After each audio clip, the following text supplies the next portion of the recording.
Hello dear student, welcome to the SVM online classes. हम पढ़ रहे हैं क्लास 12 मैथमेटिक्स।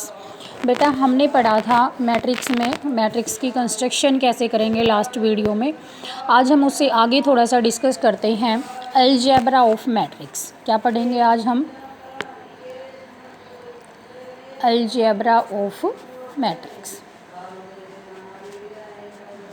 अलजेब्रा में मेनली हम क्या पढ़ते हैं? सम, इसको हम एडिशन बोलते हैं, एडिशन, सब्ट्रैक्शन और मल्टीप्लिकेशन।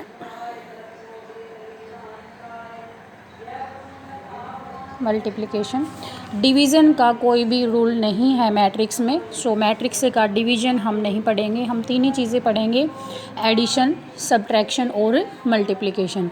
मल्टीप्लिकेशन में हम स्केलर मल्टीप्लिकेशन भी पढ़ेंगे। क्या क्या पढ़ेंगे? स्केलर मल्टीप्लिकेशन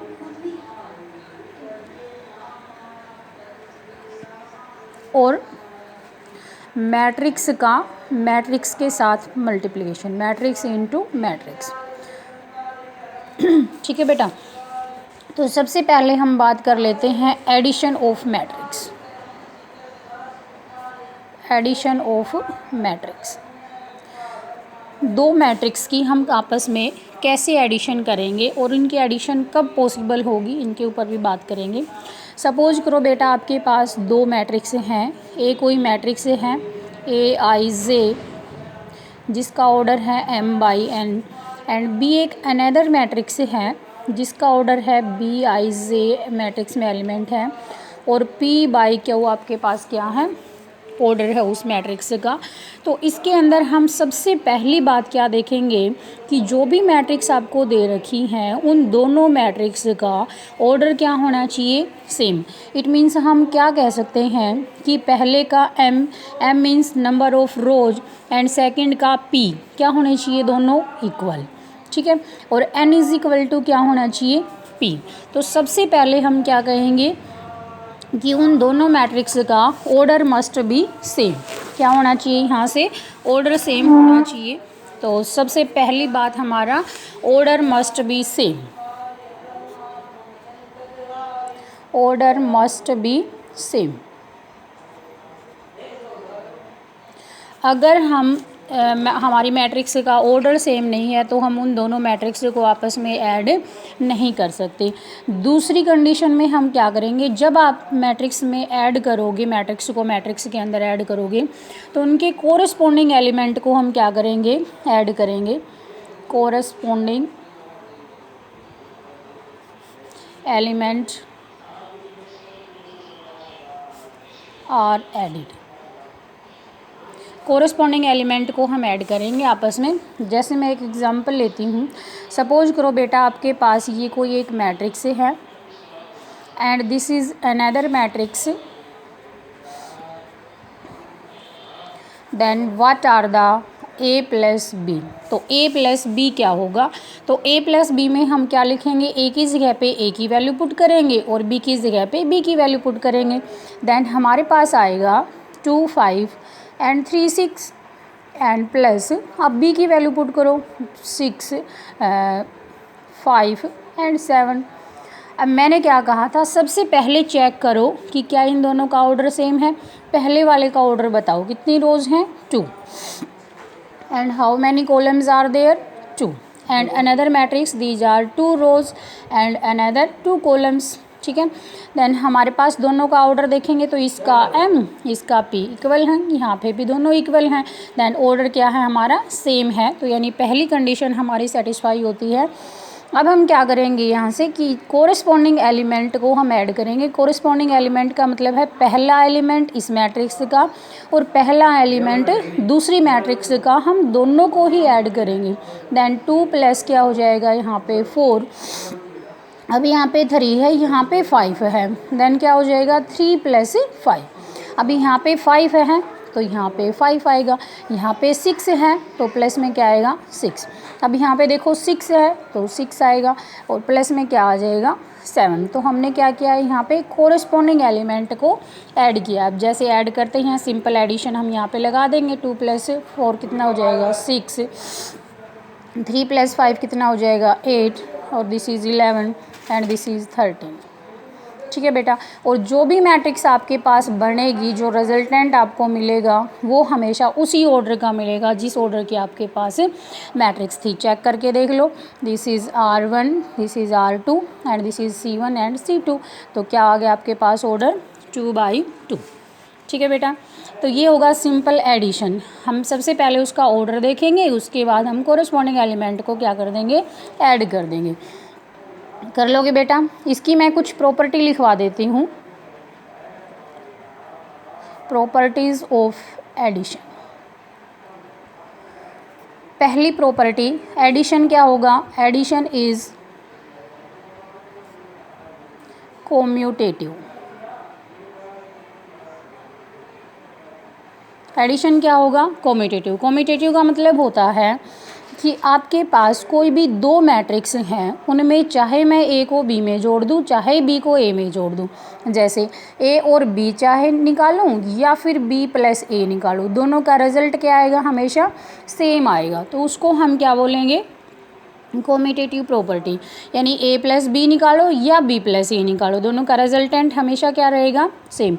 तो बेटा एडिशन के केस में ये क्या होता है, कोम्यूटेटिव होती है। दूसरा, addition is associative.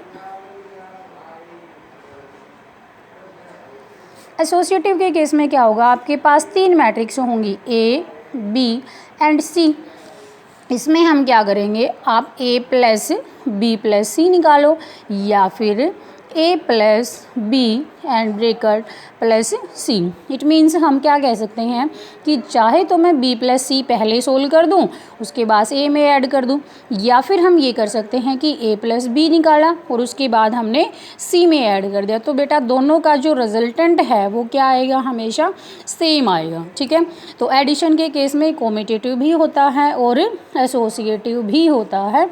And third condition है आपके पास एग्जिस्टेंस ऑफ आइडेंटिटी। अब आइडेंटिटी क्या है कि कोई ऐसा नंबर जिसको हम क्या कर दें, उस ए मैट्रिक्स के अंदर ऐड कर दें, तो ऐड करने के बाद उस मैट्रिक्स की जो पहचान है, यानी जैसी वो मैट्रिक्स है बिल्कुल वैसी ही रहनी चाहिए, उसके अंदर कोई भी चेंज नहीं आना चाहिए। तो हम क्या कह देते हैं यहाँ पे, zero is the addition of identity. Zero क्या है यहाँ पे, एडिशन की आइडेंटिटी है।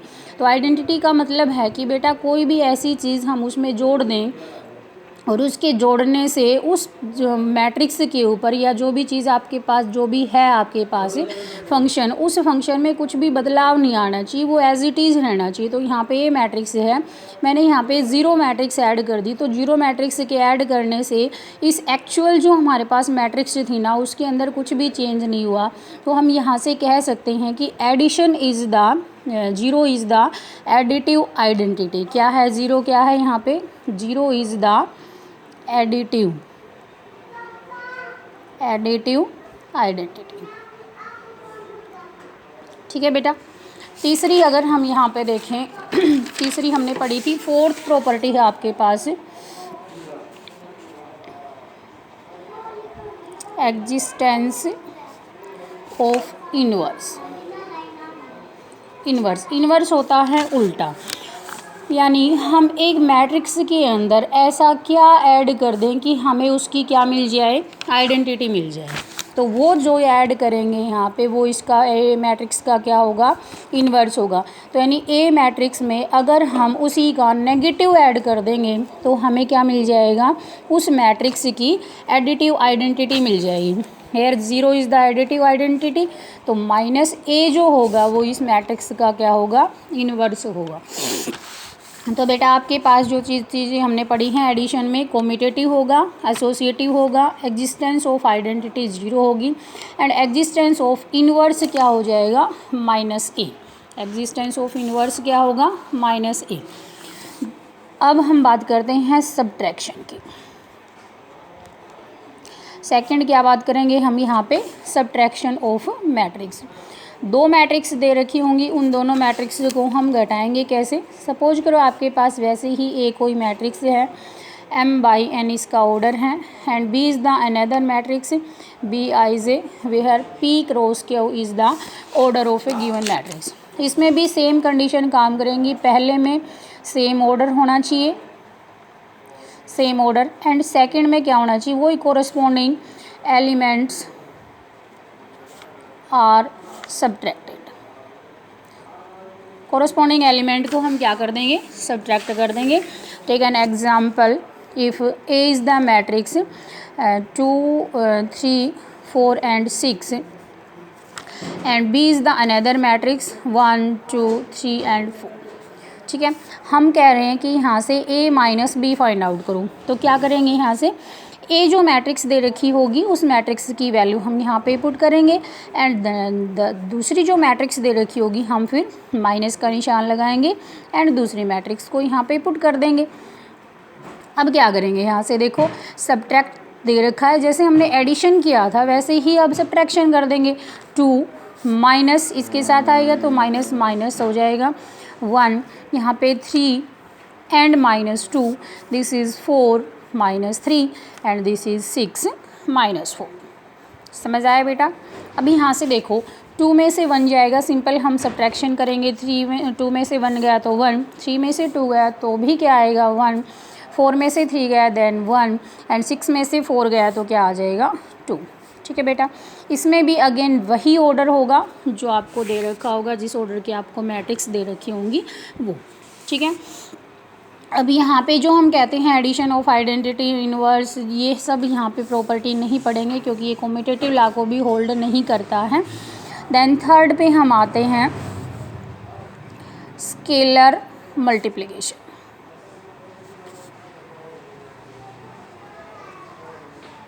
स्केलर मल्टीप्लिकेशन, स्केलर क्या है बेटा, कोई भी कांस्टेंट वैल्यू है, अगर हम उस कांस्टेंट वैल्यू को किसी ए मैट्रिक्स से मल्टीप्लाई करेंगे देन ये जो कांस्टेंट है ये अंदर जाके पूरी मैट्रिक्स के साथ क्या हो जाएगा, मल्टीप्लाई हो जाएगा। ठीक है, जो भी मैट्रिक्स आपको दे रखी होगी। सपोज़ अगर मैं कहूँ कि आपके पास ए कोई मैट्रिक्स है 3 4 5 and 6, एंड मैं कह रही हूँ कि यहाँ पे मेरे को निकाल के दिखाओ 5a, देन 5a कैसे कैलकुलेट करेंगे, यहाँ से 5a गिवन मैट्रिक्स है, देन वो मैट्रिक्स हम एज इट इज़ रखेंगे 4 and 6।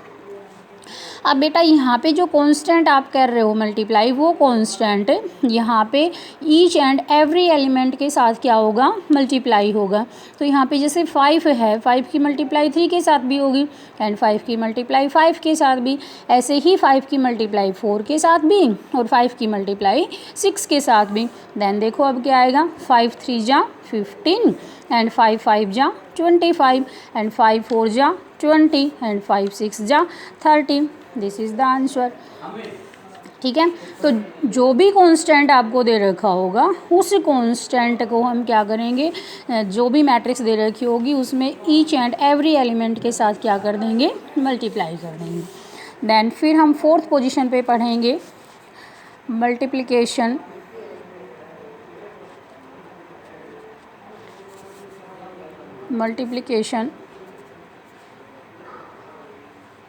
With A matrix. Matrix के साथ मैट्रिक्स की क्या करेंगे, यहाँ पे मल्टीप्लिकेशन करेंगे। जैसे आपके पास ये कोई मैट्रिक्स है Aij m/n एंड बी है आपके पास Bij p/q। ठीक है, यहाँ पे हमारे पास दो मैट्रिक्स हैं, एक ए है और दूसरी क्या है बी। एक का ऑर्डर है m/n और दूसरी का ऑर्डर है p/q। अब दोनों की मल्टीप्लाई निकालनी है आपको, यानी ए बी फाइंड आउट करना है। तो सबसे पहले हम देखेंगे कि क्या इसका ए बी एग्जिस्ट कर रहा है। अगर एग्जिस्ट कर रहा है तो वो एग्जिस्ट कैसे करेगा, उसके ऊपर बात करते हैं। तो बेटा सबसे पहले हम चेक करेंगे कि आपके पास जो ए मैट्रिक्स है उस मैट्रिक्स का ऑर्डर क्या है और बी मैट्रिक्स का ऑर्डर क्या है। सबसे पहली बात हम देखेंगे कि इस मैट्रिक्स के नंबर ऑफ कॉलम्स, और दूसरी मैट्रिक्स के नंबर ऑफ रोज क्या होने चाहिए, इक्वल, यानी n इज इक्वल टू क्या होना चाहिए, p। क्या होनी चाहिए पहली condition, n is equal to p, यानी ए बी पॉसिबल कब होगा, पॉसिबल कब होगा, जब आपके पास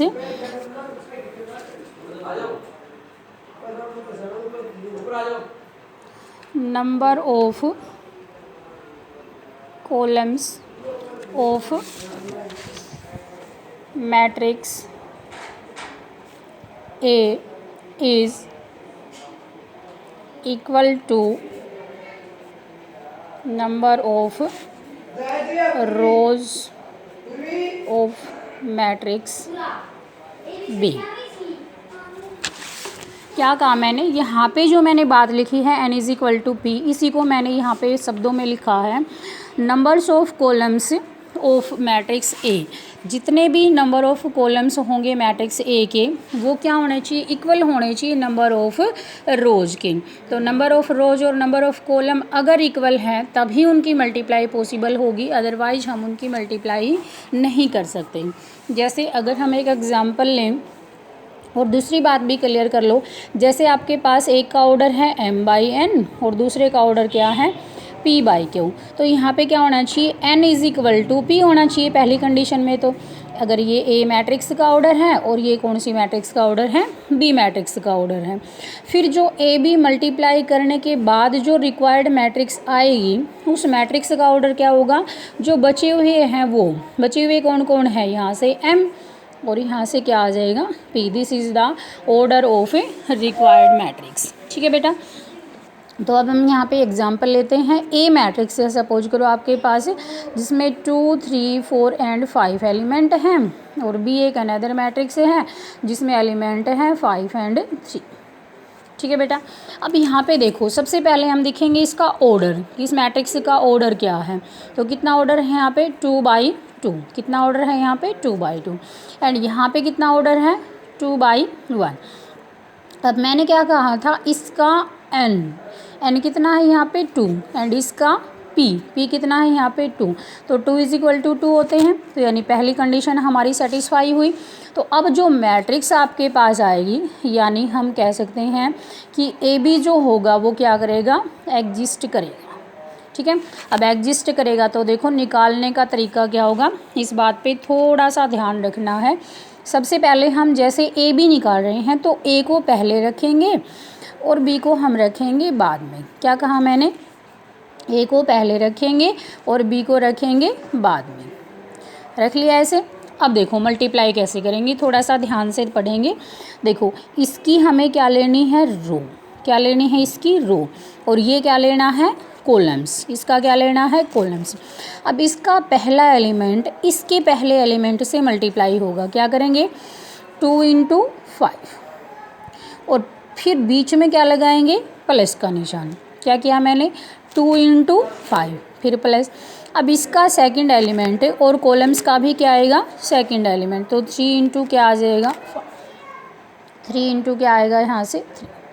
ठीक है, पहले क्या करेंगे, पहला एलिमेंट इसका पहला एलिमेंट फिर प्लस दूसरा एलिमेंट, तो इसका भी क्या आएगा दूसरा एलिमेंट। अब यहाँ पे देखो सेकंड रो बनेगी, तो सेकंड रो में ही हम एलिमेंट लिखेंगे। अब अगेन वैसे ही यहाँ पे प्रोसेस चालू होगा, 4 × क्या आ जाएगा 5, तो 4 × 5 फिर क्या लगाएंगे प्लस, 5 × क्या आ जाएगा 3, दैट इज़ 5 × 3। समझ आया बेटा, तो यहाँ पे हम सिंपल मल्टीप्लाई कर देंगे, 5 × 2 = 10 एंड 3 × 3 = 9, और नीचे क्या करेंगे 4 × 5 = 20 एंड 3 × 5 = 15। अब सिंपल ऐड करके लिख दो इनको, 10 + 9 that is 19 and 20 + 15 that is 35। अब फिर मैंने क्या कहा था कि जो बचे हुए एलिमेंट हैं वो उसका क्या देंगे ऑर्डर देंगे। तो यहाँ से क्या देगा हमें p और यहाँ से क्या देगा q, तो ऑर्डर क्या हो जाएगा m/p, m/q। तो यहाँ पे हमारे पास ऑर्डर जो था वो क्या था 2/2 एंड दिस इज़ 2/1। अब बचे हुए एलिमेंट कौन है, यहाँ से 2 और यहाँ से क्या है 1, तो यानी ऑर्डर भी मेरा क्या आना चाहिए 2/1 आना चाहिए। अब इसका देखो क्या है R1 and R2, this is 2 and columns क्या हैं 1, तो ये क्या आ गया आपके पास ऑर्डर आ गया। समझ आया बेटा। यानी हमें पहले जो ए बी दे रखा है तो ए को रखना है, फिर उसके बाद बी को रखना है। पहले एलिमेंट का गुणा करेंगे पहले के साथ, दूसरे का करेंगे दूसरे के साथ, और सबको क्या करते जाएंगे, जोड़ते जाएंगे। समझ आया? ये 2/2 का था। हम एक एग्जांपल लेते हैं 3/3 का। एक सेकंड एग्जांपल और उठाते हैं। सपोज करो आपके पास मैट्रिक्स है 2 1 3 4 5 एंड 6, और बी एक अनदर मैट्रिक्स है जिसमें है 2 2 3 4 5 एंड 1। ठीक है बेटा, ये मैट्रिक्स है। अब यहाँ से हम देखेंगे, पहले सबसे पहले हम इसका चेक करेंगे ऑर्डर कितना है। यहाँ पे 2 रोज हैं और 3 क्या है, कॉलम्स। This is 2/3। इसका ऑर्डर देखेंगे तो 3 क्या है, रोज, एंड 2 क्या है, कॉलम्स। ठीक है, अब क्या चेक करना है, यहाँ पे नंबर ऑफ कॉलम्स और यहाँ से number of rows. Then number of columns is equal to number of rows आया।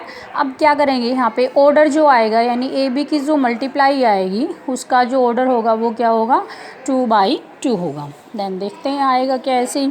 तो ए बी की हम क्या करेंगे, मल्टीप्लाई, पॉसिबल है क्योंकि दोनों चीज़ें सेम हैं। अब पहले ए की वैल्यू रखेंगे और फिर क्या रखेंगे, बी की वैल्यू। देन बी की वैल्यू क्या है आपके पास, 2 2 3 4 एंड 5 1। ठीक है, अब इसकी गुणा इसके साथ करेंगे तो वैसे ही जैसे मैंने बताया था, पहले एलिमेंट पहले के साथ मल्टीप्लाई होंगे तो 2 × 2। अगेन जब एलिमेंट लिखेंगे तो क्या लगाएंगे, यहाँ पे प्लस लगाएंगे। 1 × क्या आ जाएगा, 3, फिर प्लस लगाएंगे, 3 × क्या आ जाएगा, 5। समझ आए? फिर यहाँ पे क्या करेंगे, पहली रो ने और पहले कॉलम ने हमें पहले कॉलम का पहली रो का एक एलिमेंट दे दिया। अब दूसरी यही रो रहेगी तो यानी सेम रो रहेगी। सेकंड कॉलम आएगा तो सेकंड कॉलम यहाँ पे स्पेस छोड़ के फिर सेकंड कॉलम बनाना है यहाँ पे। ठीक है बेटा, तो यहाँ पे 2, यहाँ पे भी 2, 2 × 2, फिर प्लस लगाएंगे 1 × 4, तो 1 × 4 प्लस 3 × 1, दैट इज़ 3 × 1। ठीक है बेटा, समझ आया? अगेन मेरे पास क्या आएगी, अब सेकंड रो आएगी, तो अब जो एंट्री आएगी वो किस में आएगी, सेकंड रो में आएगी। प्रोसेस वही रहेगा सेम, 4 × 2, फिर ऐड करेंगे 5 × 3, इसका 5 का और 3 का, अब लास्ट का लास्ट के साथ प्लस में 6 × 5। ठीक है, बहुत सिंपल है बेटा, बस थोड़ा सा समझ के चलना है। आगे करेंगे तो 4 × 2, दैट इज़ 4 × 2 प्लस 5 × 4 प्लस 6 × 1, 6 × 1। ठीक है बेटा, अब करो ऐड इनको। 2 2 जा क्या आएगा, 4 प्लस 3 1 जा 1, 3 प्लस 3 5 जा 15, और यहाँ पे 4 × 8 प्लस 15 एंड प्लस 30। ठीक है, फिर यहाँ पे करेंगे 2 2 जा 4 प्लस 4 प्लस 3 एंड ये कितना आएगा, और प्लस में क्या आ गया, 6। अब सबको ऐड कर दो, 4 7 और ये 15 कितना बन जाएगा, 22, 11 45 और 8 और 34 34। ठीक है, अब इसका ऑर्डर देखो कितने रोज हैं यहाँ पे, 2, देन कॉलम्स भी कितने हैं, 2। तो ऑर्डर हमारा क्या आया, 2। हमने बिना मल्टीप्लाई करे भी ऑर्डर बता दिया था। ऑर्डर क्या आया था हमारे पास, 2/2। ठीक है बेटा, तो बहुत सिंपल मल्टीप्लिकेशन है, बहुत सिंपल एडिशन है। एडिशन में तो कुछ भी नहीं करना, मल्टीप्लिकेशन में थोड़ा सा समझ के चलेंगे कि हमें पहले उसका ऑर्डर देखना है मैट्रिक्स का, फिर हम देखेंगे कि मैट्रिक्स में जो चीज़ है वो ऐड कर उनका ऑर्डर सेम है या नहीं है। पहले के नंबर ऑफ़ कॉलम्स एंड दूसरे के नंबर ऑफ़ रोज वो दोनों इक्वल होने चाहिए, तभी हमारी ए बी क्या रहेगी, पॉसिबल रहेगी, अदरवाइज़ नहीं रहेगी। ठीक है, अब देखो मल्टीप्लिकेशन की हम कुछ प्रॉपर्टी कर लेते हैं। Properties of multiplication. पहली प्रॉपर्टी, मल्टीप्लिकेशन कभी भी कॉम्यूटेटिव लॉ को होल्ड नहीं करेगा। ठीक है, तो मल्टीप्लिकेशन शॉर्ट में लिख दूँ, multiplication does not hold commutative. तो हम क्या लिख सकते हैं, A B is not equal to B.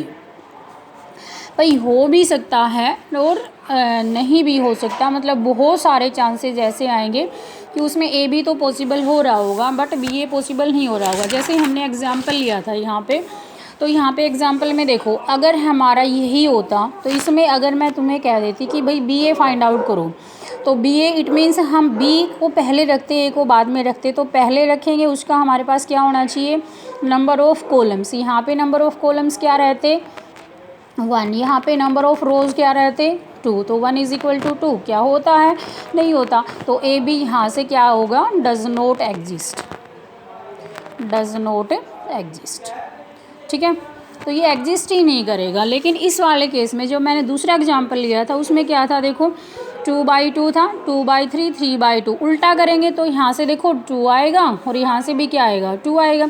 तो दोनों ही केस में ए बी भी पॉसिबल है और बी ए भी क्या है, पॉसिबल है। तो ऐसे केस भी हो सकते हैं जिसमें हम ए बी और बी ए दोनों निकाल सकें, इक्वल भी आ जाएं, लेकिन हमेशा नहीं होगा। इसलिए हम कहेंगे कि multiplication lies does not hold, commutative law is does not hold for multiplication. Multiplication के केस में कभी भी होल्ड मतलब कभी भी नहीं बोल सकते, लेकिन हमेशा नहीं होगा। ठीक है बेटा, अब हम इसमें पढ़ते हैं एसोसिएटिव।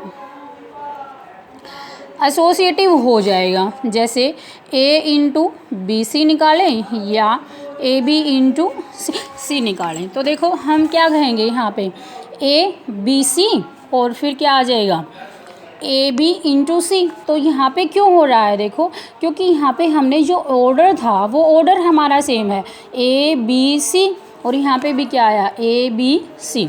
ठीक है बेटा, इसलिए ये होल्ड हो रहा है। एसोसिएटिव लॉ को होल्ड करेगा बट कम्यूटेटिव लॉ को होल्ड नहीं करेगा। ठीक है बेटा, तो आज के लिए इस वीडियो में इतना ही। आई होप आप सबको समझ में आया होगा। और बेटा कोविड चल रहा है तो हमें बहुत ही सेफ़ रहना है, अपने घर से नहीं निकलना है बाहर। जितना पॉसिबल हो सके अपने घरों में रहो, बैठ के अपनी सेल्फ स्टडी करो। तो आज के लिए इतना ही। Thank you, have a nice day.